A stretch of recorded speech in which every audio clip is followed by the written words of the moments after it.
Coy. Kenapa sikit bang? Berapa nak? Ui, nak ni tak? Belajar trik kan kau? Bang, sumpah bang, tadi saya jumpa muka je bang. Saya tunjuk Lepas tu dia kata bukan. Sekali jumpa betul-betul. Ya, siap gila. Dah makan malam belum? Dah. Kau asal di mana ni? Unicell. Selalu korang lunch apa? Selalu kita orang makan nasi goreng gepuk. RM2.50. Seorang cakap yang gepuk, seorang nasi goreng RM2.50. Dia ikut bajet bang. Gepuk mahal. Berapa? RM2.50. Gepuk berapa satu? 8,5. Ayam gepuk $8.50. Esok kau makan ayam gepuk. Lunch. Buka QR. TikToker siap.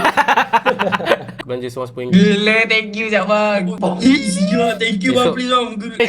Coy. Fadi Azri. Kan? Tu di mana? Melaka bang. LP. Belajar buat apa? Drafter oil and gas. Satu bilik berapa orang ni? 2. Ni datang melepak je. Hari kelas makan berapa kali? 4 kali. Banyak gak budak-budak LP makan. Aku tadi borak dengan budak UiTM apa semua makan tak cukup. Buat free bang, free. Oh, ada DM apa semua ah. DM. Yes, that's right. Best lah. Transfer sikit bang, transfer. Berapa nak? Ui, Sudah bang? RM1 je. Cuba buka QR. Buka QR je. Ni bang.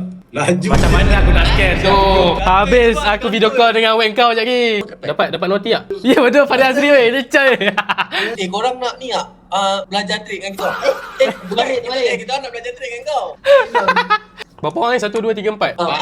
Ada buka link tele ke apa? Hantar signal Apa muka kaki kau? Kau relax je. Signal. Baru nak belajar ni, babi. Kita nak duit tepi ke? Kita orang nak kat duit tepi je ni.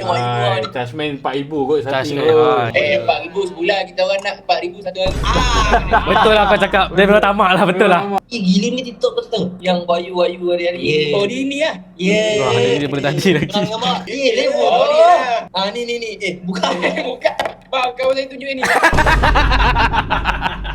Betul Mana? ni? Ini ya? Dia pakai hurakan babi. Tunjuk setup sikit. Sabtu Ahad mana boleh trade? Kan tutup huruf. Okay. Selamat maju jaya. Belajar bersungguh-sungguh semua. Okay, Bye bang.